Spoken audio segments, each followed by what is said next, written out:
right. Any questions before we get started?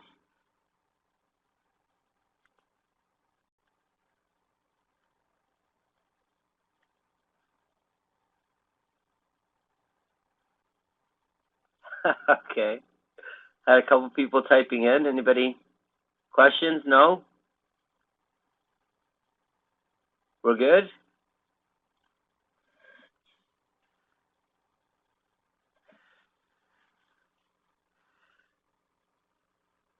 Okay, I'll let whoever's typing type. I will look over our first deal. Can you address prospection? No listing has the kind of numbers we were talking about. Can you address prospection?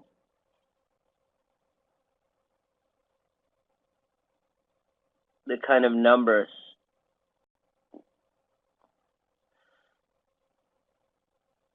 I'll wait for you to expand on that a little bit. And what I'll do is I'm going to share my screen.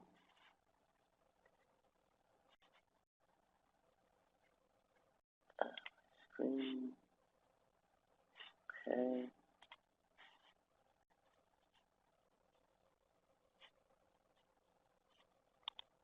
Okay. Let's look at that. Okay. Finding deals in a city.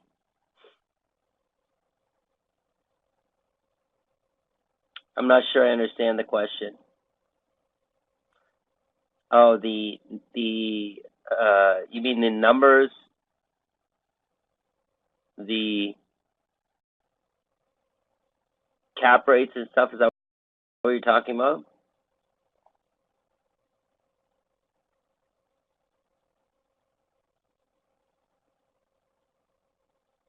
Okay, so again, right, this is something to keep in mind. Most deals are created. They're not found, A. And second, we're not looking for retail properties, right? Retail properties are not going to be something that is going to work in finding a deal, right? If they don't need you to solve a problem for them, which in this case, say selling a property, there's nothing wrong with the property. That's not going to be a deal. It's going to be sold typically at retail. If we're looking at that area, though, you most definitely can pursue lease options, rent to own as an option. Because rent to own, you are looking for properties for end users.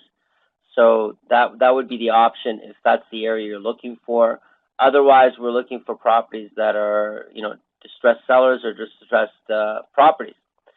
Is really where we're going to be able to create, a good deal. And the cap rates, I think we want to keep in mind the cap rate is the cap rate because of creative financing. It doesn't have to be a 10 cap rate if we can work with the financing to bring the overall cost of carrying the property a lower price. That's really what it's about. So in addressing your question, looking for deals or opportunities, you're not going to find properties that are listed on MLS that are going to give you a 10 cap rate. Unless you're looking out east, which you might find some properties that are listed, with a close to 10 cap rate, but you're dealing with other issues, right? You're dealing with vacancy and depressed economies. So, of course, those are opportunities too, but ultimately you would have to account for the cap rate in reference to other costs like vacancy and property management. So if you're looking at MLS listings, you're really looking at a retail market. The strategy that would best fit that would be rent to own, without question. Does that make sense, John?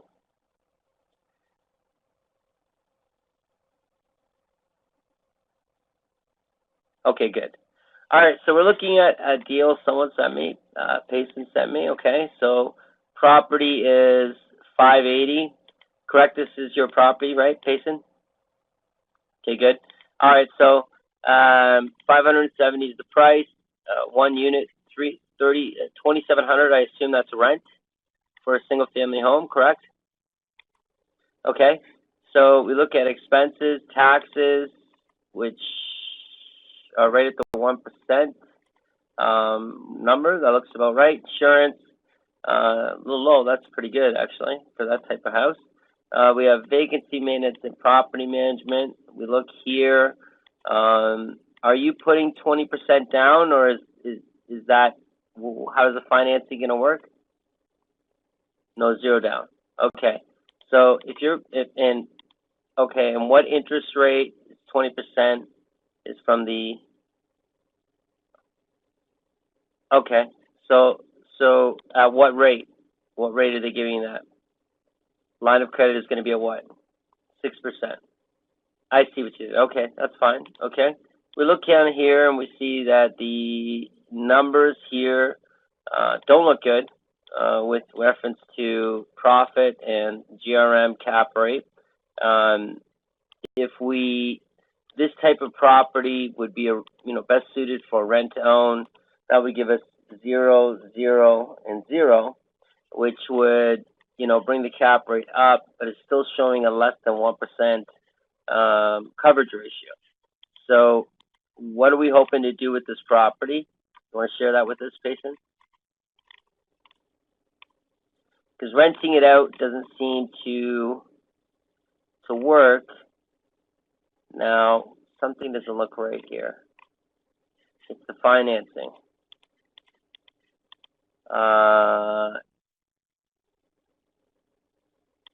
This financing, you're looking to flip it, and is 580. I think I was reading your email. It's 580.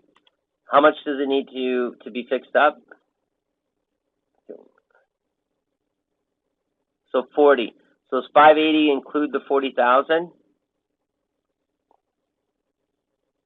No. Okay. So just as a rule, if we're doing flips and we're using this sheet, we want to put in the total amount. So 40,000 would put us at 620. Okay, 620,000. And what's the after repair value?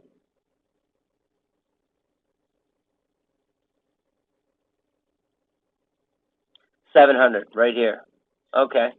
All right. So there's okay. So 40,000. And who gave you the number of 40,000?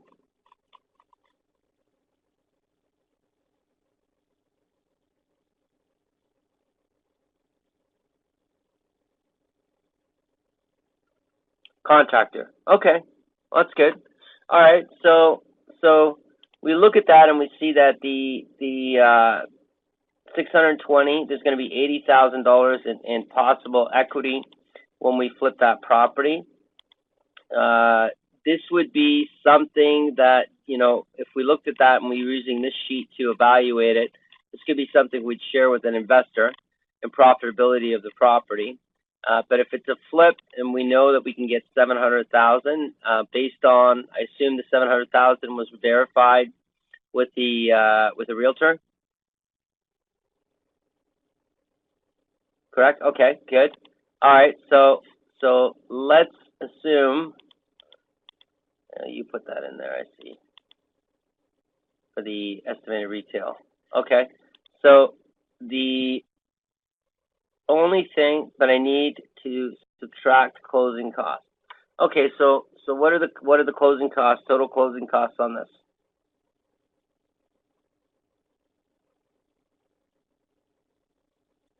Total 5%?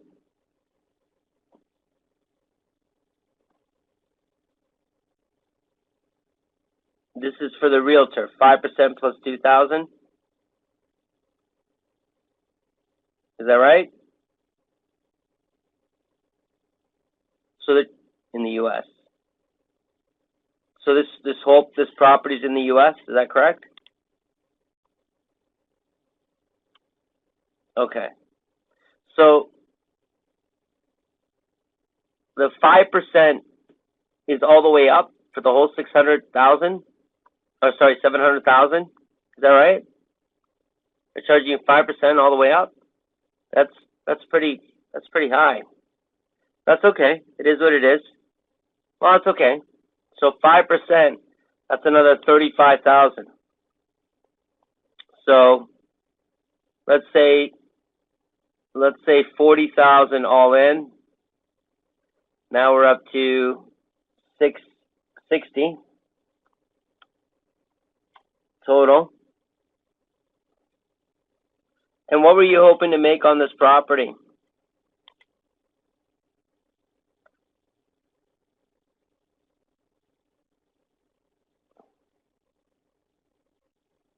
$20,000? Okay. I really wouldn't do less than 25, really, for you, for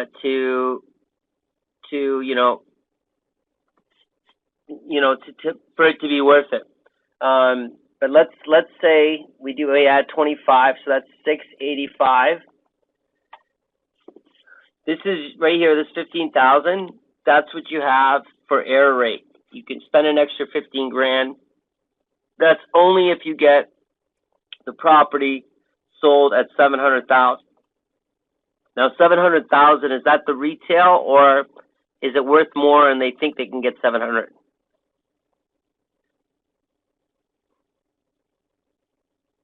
It's worth more? What's the more? Do they tell you how much more? So 750, but they know they can get 700. Is that the key here?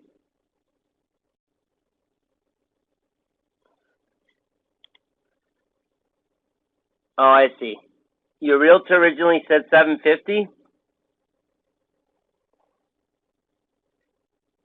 Okay, so if your realtor said 750, I'm just curious, why did you estimate 20,000 for this in profit? Or you wanted to make 20,000, you really didn't calculate it?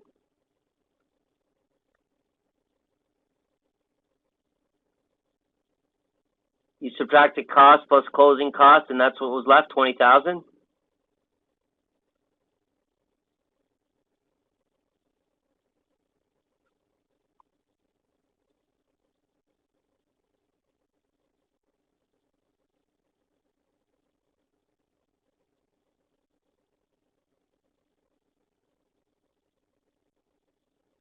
Oh, you got up to 700,000 for total 750 minus cost 700. So the property can be sold for 700, and it's going to cost you 700 to get the cost. That's all your cost, 700,000 all in.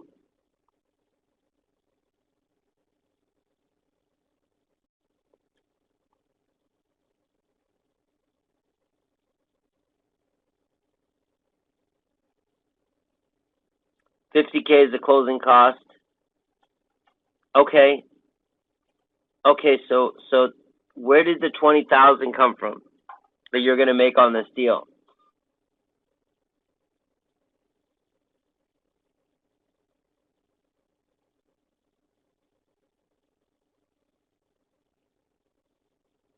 Okay, we don't want to hope.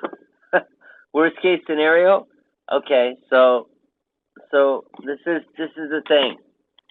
580 was the original, right? That's right? 580? Okay. So 580, and if we sell it for 750, that's $170,000 difference, correct?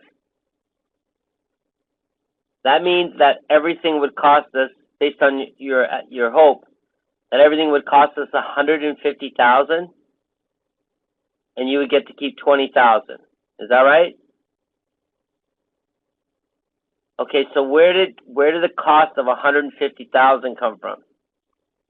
If the repairs are 40, and so let's do it right here, and the closing cost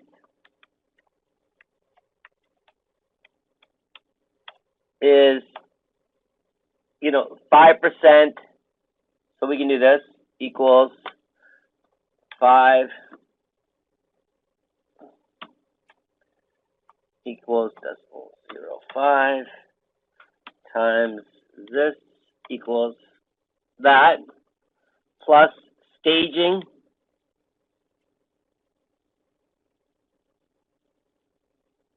which is $2,000, correct? Okay. Is there any other costs? Okay, so how long is the repair?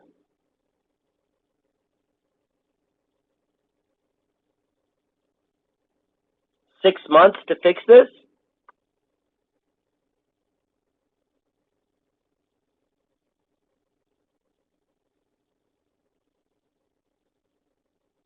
Including listing. How long is the rehab taking? 2 months. And your realtor figures it's going to take 4 months to sell it for $750?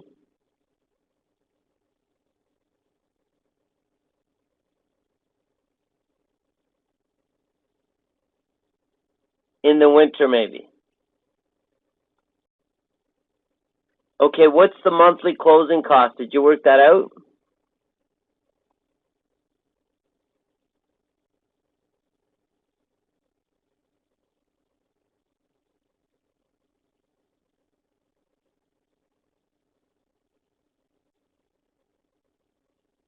Well, mortgage, because when I come down here, I'm figuring it's going to be, per month, you're looking at $3,000. $3,000 for first and second mortgage.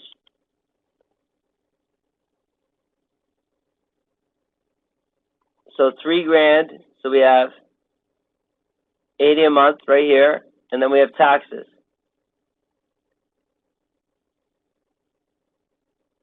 That's another $570. So you're looking at I'm looking at this and I'm seeing $3,500 a month.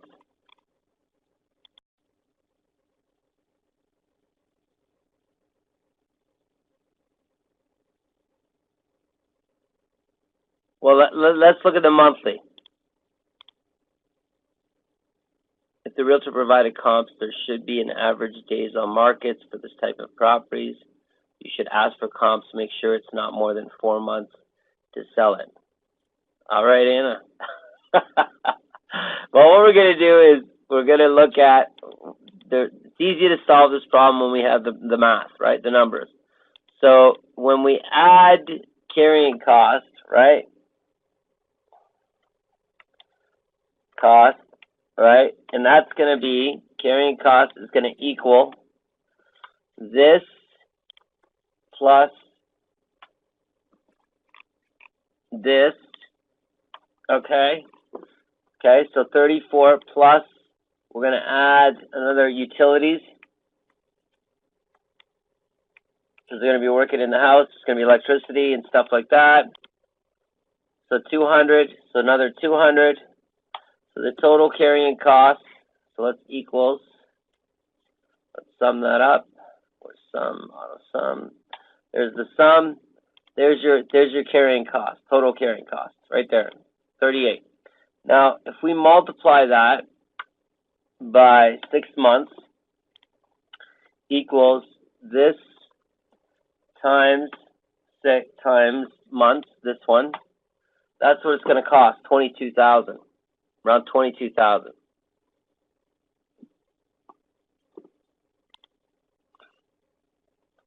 If we equal sum this here, that gives us 79, and then we equals sum this, these two, and that gives us 101,000.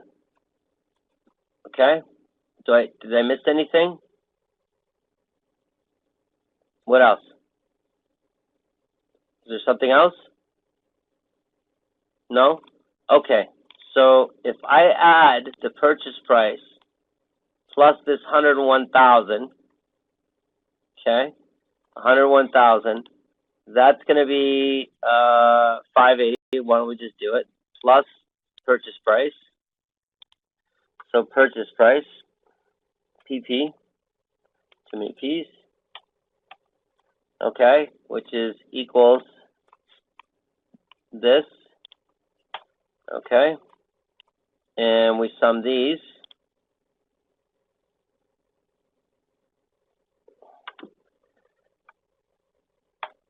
get 681,610, and then we have sale price.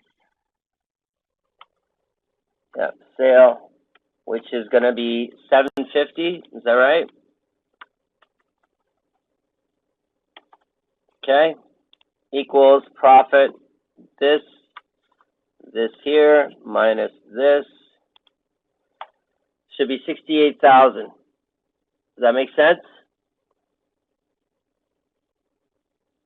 Okay, where did you get 20,000? Is there another cost?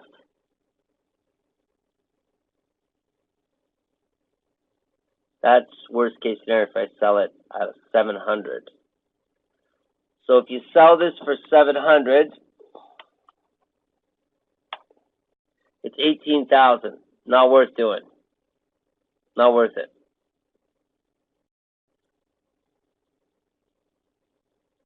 Yeah, not worth doing. So, but let's look at some options. Okay.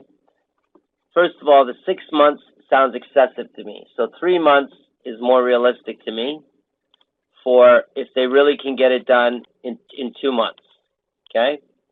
And 40,000, if we make this 60,000, right? 1.5 times the quote. Okay, so we do that. We're down to 9,000. That's no good. So we would need to get the at least 725. That would make it worth it. So if we made our cost of repair 60,000, closing would be 5% of. I want it to be 5% of, not that actually, of this here. That would be the cost. 35. And we have closing costs there, staging 2,000, carrying, is that per month? Oh, that's per month. That's right, which we did, oh yeah, we did the whole amount there. So there, 68 times 3 months is going to be 11,000, which is 109,000. Then we have purchase price, we have the cost, plus total cost, and we have sale 35. That could work. That could work. Now if the property is sold, if it's truly retails at 750,000, if it truly retails for 750, then 725,000 is a discount. Should sell quickly, you would think. That's important. Remember to advertise as soon as you start the rentals. Get the word out to take photos as it goes on showing people and the quality of work you are doing. Goof way to advertise not only your work, but to build credit. Good, I think you meant. Good way to advertise not only your work, but build credibility as well. Yeah, that's great. That's good. Yeah, so the dilemma or the challenge I have here is the cost of the repairs, 40,000. You know, have you worked with this rental person before? You have? Oh, okay. So the 40,000 is pretty accurate. And the realtor, have you worked with the realtor before? Okay, so the 750, why do you think it's going to drop to 700? I'm just curious. That's a pretty big drop. That's 50,000.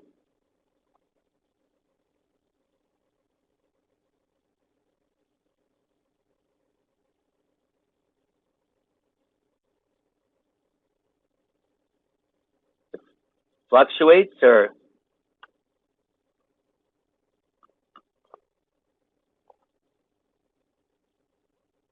Not stable, I mean. Oh, okay.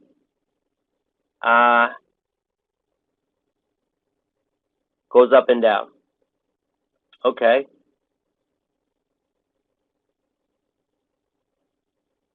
Okay, so if you sold this in 90 days, It's unlikely, but not impossible, for the price to fluctuate in any huge way. It could, obviously it could.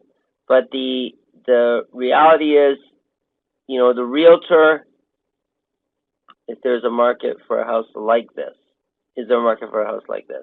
Great question. Is this somehow a unique house?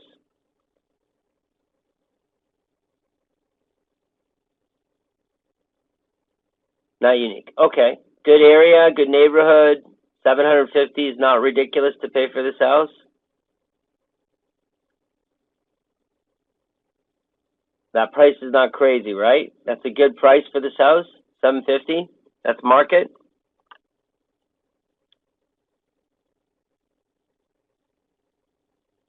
Is reasonable. Okay. And it's reasonable for this house, this particular house, correct? Okay. At 700, I think that's not worth it. Okay, but if you really believe this guy is going to deliver on 40,000, because that's where I raised it. And if this house is really worth 700, then if you list it for 750, and you list it for 700 in 3 months, you're going to get that price. That's a $50,000 discount. In fact, you might create a buying frenzy. If it's truly worth 750, that would be a great deal for someone, right? That would be more than a 5% drop, which is considered for a retail good, like a great price. So if something's worth 750 and you can drop it, to 700, that would be considered a bargain. So it should sell quickly. So I think 3 months, if they really can do the property in 2 months, and your realtor's accurate with the 750, and you believe, and you've worked with both of these people, and you believe their word, then 3 months is not crazy for you to flip this property. If you flip the property in 3 months for 700,000, then you're okay. Then it works.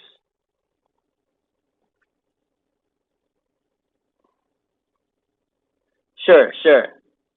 Yeah, absolutely. We're not going to give up initially at 700,000, but the property, the ability for the property to create, some sort of, interest, would be good. I think that, the other thing I want you all to see, or, keep in mind, is your fee. You have to put a fee together. And if your fee in this case is, minus 25,000 is your fee on these types of property, then the reason that's important is because if we say a fee of 25,000 is for us, right? Then we sum. Let's bring that down.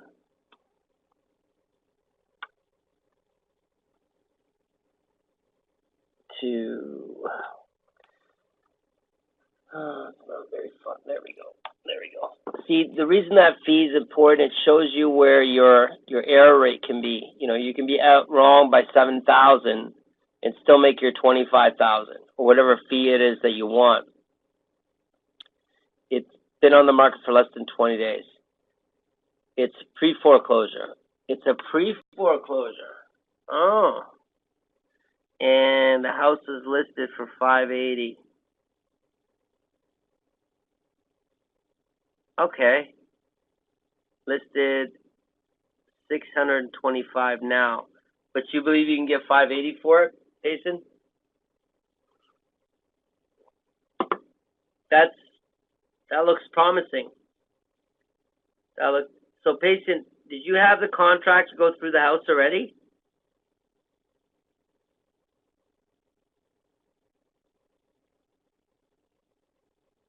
Under contract. It's under contract. That's great. So you had someone go through the house? Okay, good. This is good. That's good.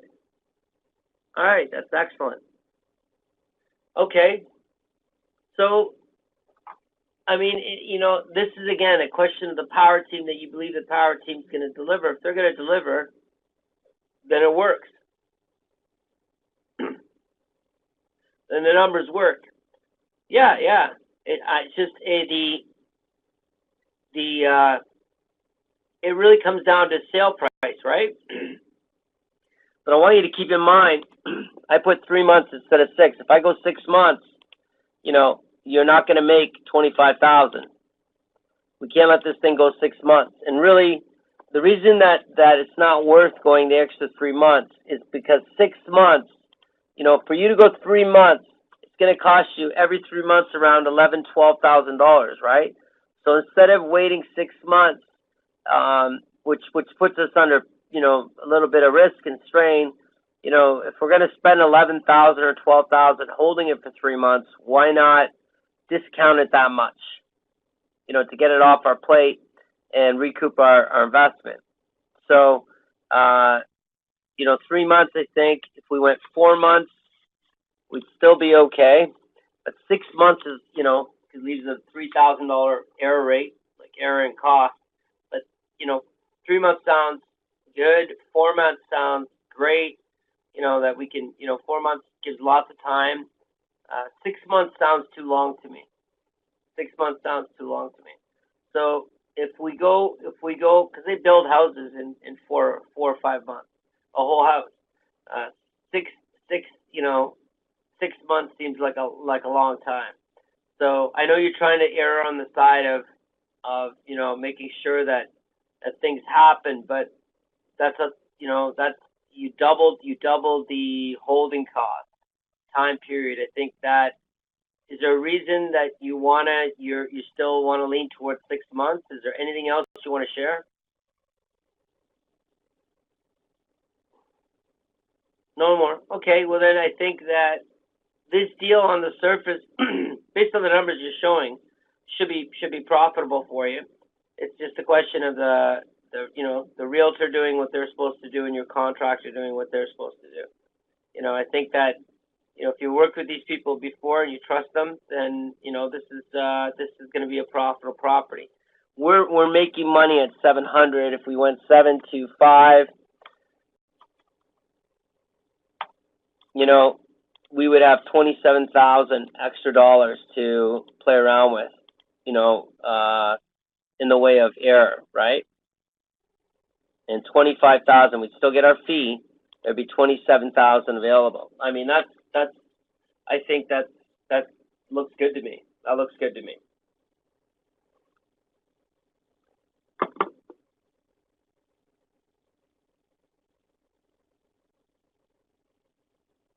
Yeah.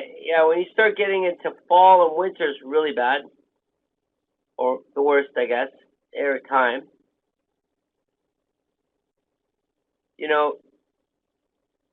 I think the suggestion of marketing the property now is a great idea. To start marketing the property. Also, if you know anybody of interest, you can get them. You can custom fit the property. If you listed it now and said, "Look, property under renovation. This is what's being changed on it. Property would be listed for this amount."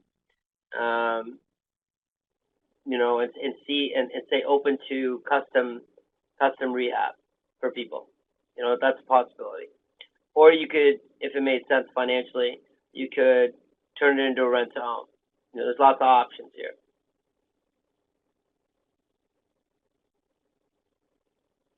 Maybe have it before and after. That's good. Summer, winter are the slowest times to sell. Yep. Good point. Just an idea. If you have to do a complete paint, go to show homes and see what's the favorite colors. That's great. Yeah, that's good. Yeah, your realtor really should be able to help you with that kind of stuff, right? Depending on their experience level. But yeah, that's a great idea. I mean, you're listing it to sell. Good. Just make sure that you're fixing it to sell it, not to live in it, right? You don't want to go over budget. That 40,000 has to be firm. A little slippage is okay, but too much is because really the big thing is time, right? Him not making the time or doing it in the appropriate time, or obviously cost. I'm glad to hear your contractor is good. That's awesome.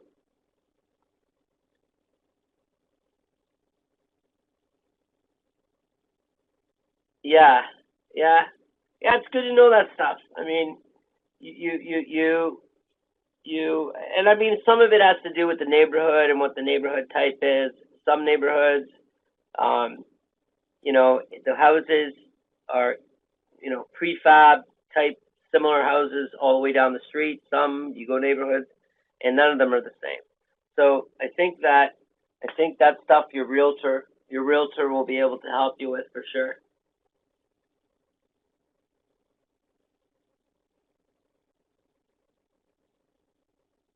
Yeah, staging is definitely a great thing. Definitely a great thing. I mean, that's just basically showing the house in the best possible light, and staging does that. Yeah, yeah, for sure. Okay, any other questions on this, Payson? Or anyone else? Anybody else want to comment or say anything about this?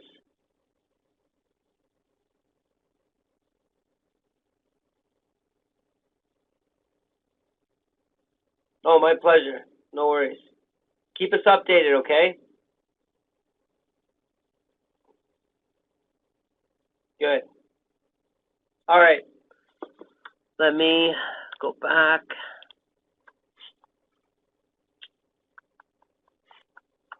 Okay. Let me see.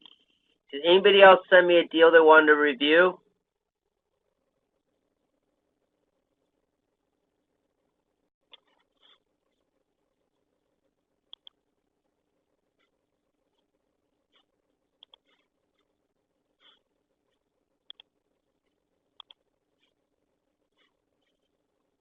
Sorry, give me one sec. Anybody else? Anything they want to review? Just wanted to make a quick point. When you're sending me deals, make sure you're putting them in the cash flow sheet and or the 6 key indicators. The 6 key indicators really should tell you whether the property is worth looking at. If it's not, you shouldn't waste your time with the cash flow sheet. But the cash flow sheet is really the best way to look at a property when we're evaluating for sure for cash flow. But not only that, it could be used for other options. We have different sheets for different things. So rent to own it's got its own sheet. These different strategies are broken down slightly different, and really it's not like you can't use the other sheet. It's just the other sheets break it down more specific to that strategy. The cash flow sheet, really is for cash flow purposes, is the primary assessing value. Any questions about any of that? Nobody has one that they want to review. If you don't, that's fine. I just want to make sure I give everybody a chance to go through that exercise, because it really assists everybody in the process of doing it. Okay. All right, it's 10:09 p.m. Eastern. We got a few minutes left. I want to talk again. I think it's very important. I know I've done this, but a few times. But I want you to understand that the cap rate and why cap rate is so important. Considering the question that we had on finding properties that meet the criteria. Okay, so again, the 10 cap rate is important to us because 10 cap rate represents the ROI on total value. Okay, total value. What does that mean? Very simply, property is worth 100K. 100K, and net operating income equals 10K, and that gives us a cap rate or ROI of 10%. Does everybody see that? Makes simple, right? 100K NOI, net operating income is 10K. The net operating income really is after all our bills are paid, not including financing. Does everybody understand that? It's not the same as cash flow, right? Or cash on cash return. So cash flow, right, is after financing. Right? After financing, which would obviously be taken away from the net operating income. So in this case, if the net operating income of this $100,000 property, right, so 100K, okay, the NOI is 10K, the 10K, right, 10,000, I'd have to take away whatever, say 5,000 for the financing, right, creative financing. That would leave me $5,000, okay? This would represent what? This would represent cash flow, okay? Does everybody see that? Now this is important because the 10 cap rate, right, and the NOI of 10K over $100,000 property is giving you a cap rate of 10. The 10 cap rate is important because creative financing is going to produce, you know, this cost. There's going to be a cost for creative financing, and the creative financing, the carrying cost of the property. And this is not carrying cost of utilities or anything like that. That's been included in the original net operating income, which is taking away the net operating expense of the property. That leaves us to 10K. We need to make sure that we have a high enough cap rate to be able to use creative financing to profit in this property. That's stage one. Stage two is recognizing that even doing that, the doing of here, the doing of this removal. So when we have the 10 cap rate and we have, in this case, a 10K net operating income, okay? So when we have the financing, so 10,000 minus, in this case, 5,000. Okay, that leaves us the 5K. That's our cash flow per year. Okay. Now this here, right, works as long as what? Now the next step would be what? What we call cash on cash ROI. Right? And how does that work? Well, cash on cash ROI looks at this divided by my investment. Correct? So if my investment on this property is, let's say, 10,000, I put up 10K, then that's my investment. I should put 10K here. Okay, here. Then back that up. So my investment in this case is 10K equals 10K. Then it is this 5K divided by this 10K. That's going to give me my ROI. That's called cash on cash ROI. This thing right here. Okay? That's what that is. So this, in this case, what would be the cash on cash ROI? The cash on cash ROI would be 50%. Does everybody see that?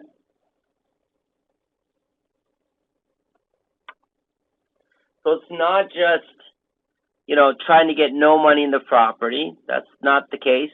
It's not just, getting a 10 cap rate. That's not the case. It's not just getting creative financing. That's not the case.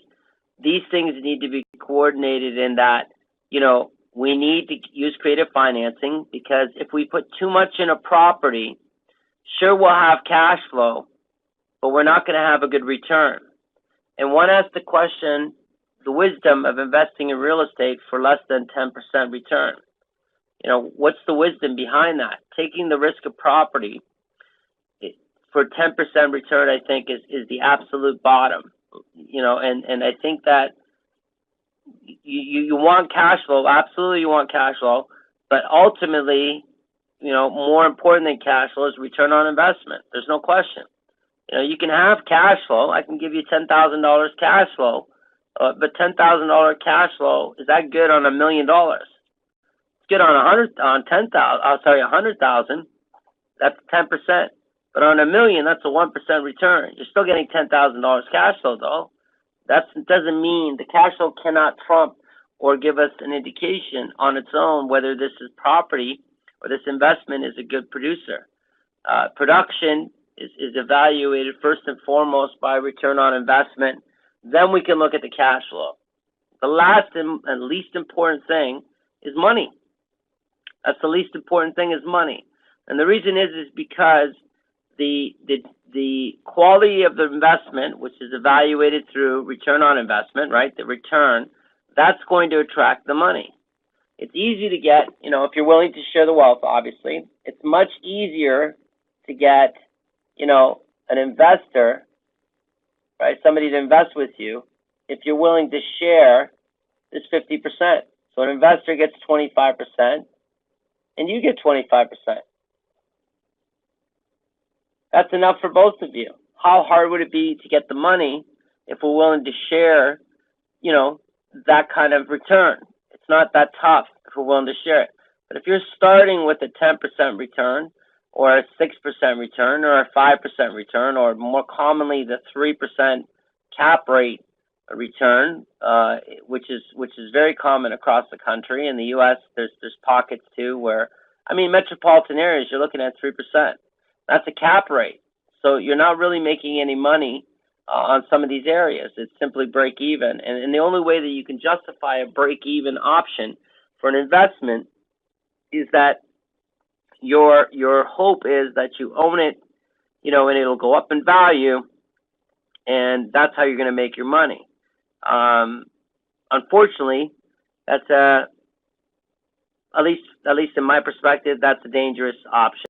Unless you're willing to flip a property inside, 3 to 6 months, really, as a maximum 6 months. Even that's a little bit long, but I think capital gains, there's great opportunity in capital gains, but I think that it has to be approached properly. And holding a property or an investment of any type over a long term, is a dangerous game because you're betting on the future, and that can be challenging, I think.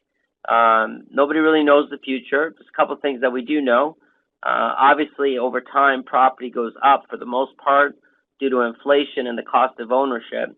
But really beyond that, we're maybe looking at a 1%, maybe 3% return, net, after all those expenses. For most, I believe that you're going to find yourself in a position where you're not making any money at all, little or no money at all, or even taking a loss, because the cost of maintenance of a property or ownership of a property is pretty high when you calculate it. So you're asking the market to do a lot for you, and there's a point where the market will not be able to absorb additional increases. And why do markets go up? There's two things that happen to create a movement in markets, and it doesn't matter if it's the stock market or real estate or business. At the end of the day, it simply breaks down to this reality. For prices to go up, new money has to come in. New money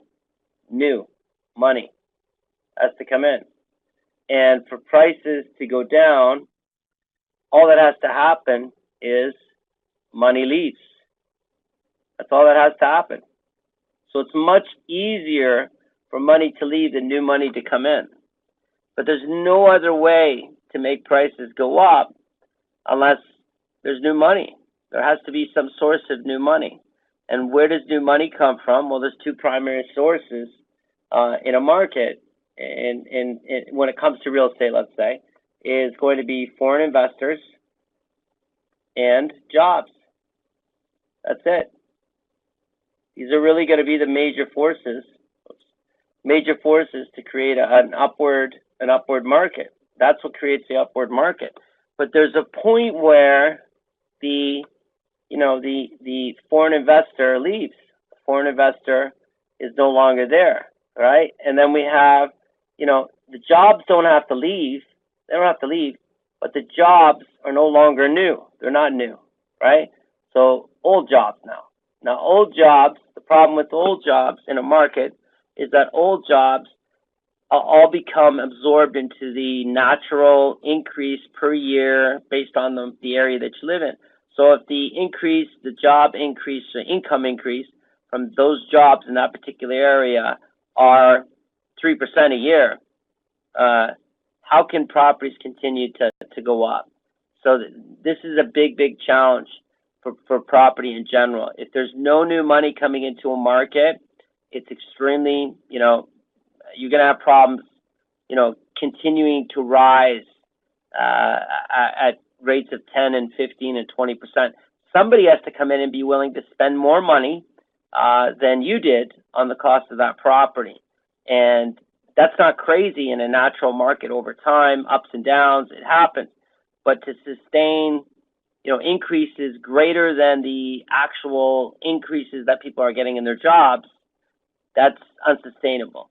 You're not going to have a constant stream of new jobs, and you're not going to have a constant stream of foreign investors, right? There's going to be soft times in foreign investment, and we know this. And Vancouver's big, Seattle even, all down the west coast of the United States and in Canada, we see foreign investors penetrating that market. And again, foreign investors, just want to keep this in mind, is not just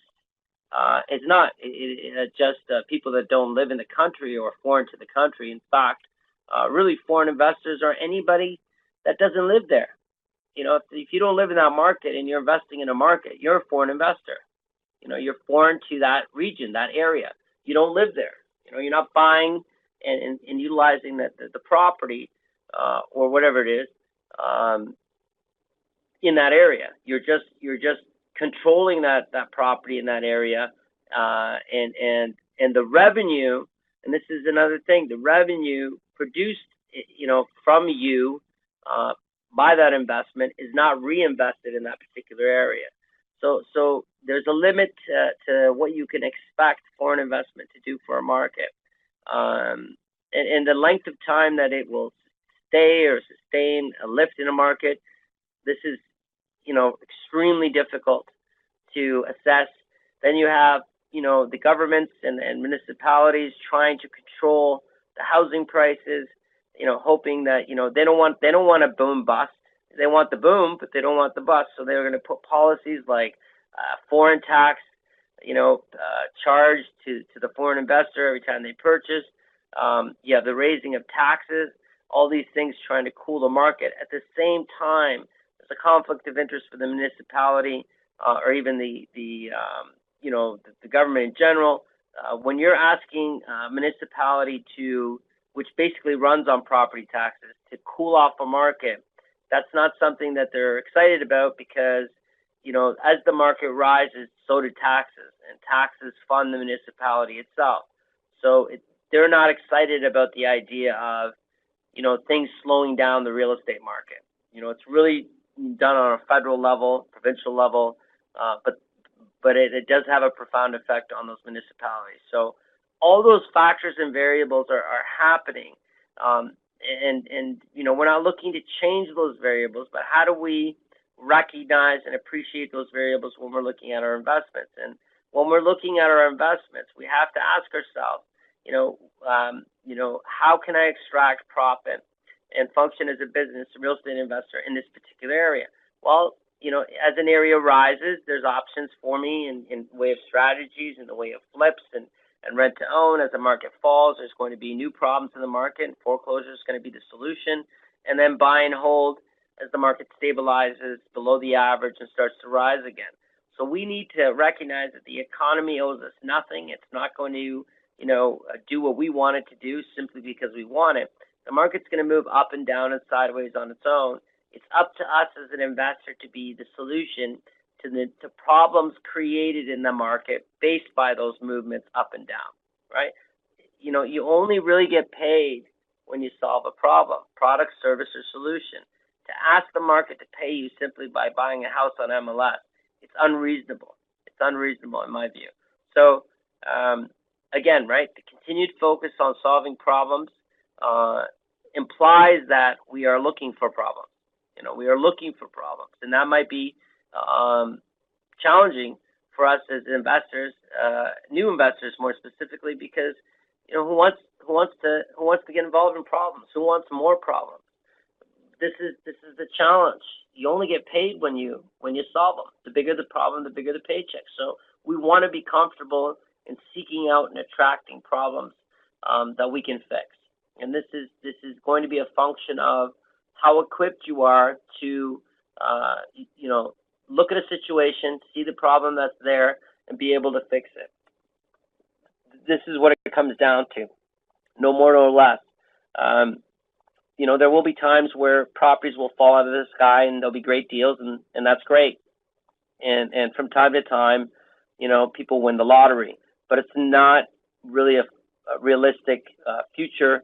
You don't want to bet your finances or your future on the probability and success rate of, playing the lottery. We want a system and an approach that's going to help us achieve opportunities.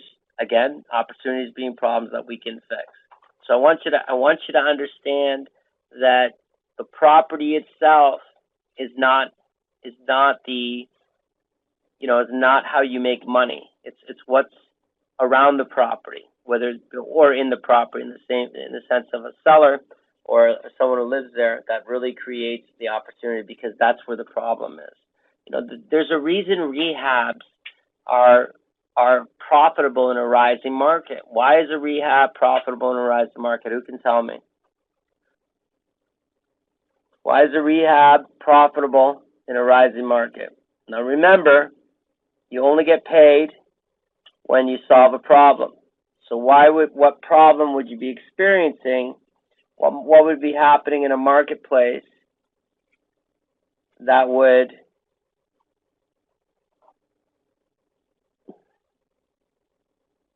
what would be the problem?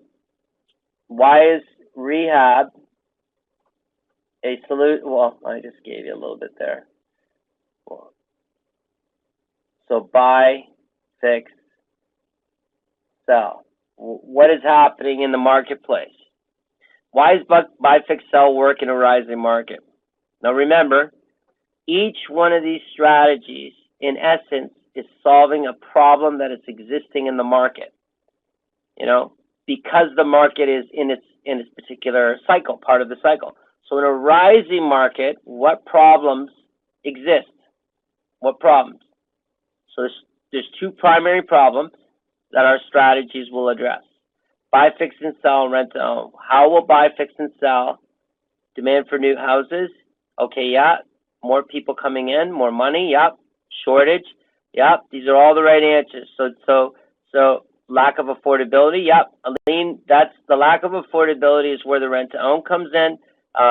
Dave and the rest of you that mentioned about shortages and money coming in and everything, really that's what it is. Buy, fix, and sell solves the problem of inventory. There's a shortage of inventory, and properties that were not attractive or in a state of retail state really allows us to say, oh, okay, people need, there's a shortage in the market of properties. Let's go fix up properties and make them livable. The people want to live in them. And that's why buy, fix, and sell makes money, because it solves the problem of shortages. Aline talks about lack of affordability. That's where rent to own. As these properties rise, they become more challenging and difficult, and the need for creative financing becomes more appealing, and people are more open to it because the properties have risen to an area where they can't be sold at their current state, right? Because the individuals that want to participate in the market can't participate in the market. What's the problem when, why are we making money with foreclosure or pre-foreclosure? When the market falls, there's a new problem. What's the problem? What's the problem? What's the problem happening when the market collapses, jobs are being lost, the economy is struggling, and people are getting behind on their payments? So pre-foreclosure solves the problem of people, not being able to afford their homes anymore. Not because the houses have gone up, but Timothy's right, relative to their current situation. So the payments are too high, not because the houses were too high. It's because the people no longer have the income because they've lost jobs. So you solve the market has a problem. What's the problem is we're going to have inventory that people can't afford. So pre-foreclosure solves that problem. Therefore, you're going to get paid for it. I want you to keep that in mind when you're looking at the marketplace. Ask yourself what problem exists and how can I help. The second thing I want you to recognize is, listing the people that who either, who's involved in real estate. Everybody is buyer, seller, renter, owner, investor. So make a list of a spreadsheet that says buyer, seller, renter, owner, investor, and put the people that in each individual list, and ask yourself this question: can I help this person? So it's somebody renting and possibly would like to own. Well, let's do a rent to own, right? If somebody's renting and they just don't like where they're renting, maybe we can find a place and invest in a property that they can rent. Maybe there's an investor who's looking for opportunities, and you can help them by providing the next new opportunity for them. If we approach our investing from this perspective, I think that it's extremely valuable to individuals to work with people that are problem solvers. And solutions, unlike product or services, literally have no limitation. And if there's no limitation, then there's no value that can be restricted or put on the solution that you're providing based on how well you satisfy the needs of those individuals that you're providing that solution for. So we work in the area of solutions. There is no cap or limit to it. Every single one of you can participate in that. It's the continued working towards and running the numbers and looking for issues and challenges that people have and trying to fix it. And you're not going to get every deal, and that's okay. But I'll tell you, every single time you run a deal, you get smarter. Sometimes more, sometimes less, but the practice of doing this is the most important thing. And I think that all of you, by showing up today, and I know some people were at classes before or are going to be at classes, it's important that we do this to ensure that you're committed to your success in this endeavor of investing in real estate. Any questions before we wrap up? All good, good.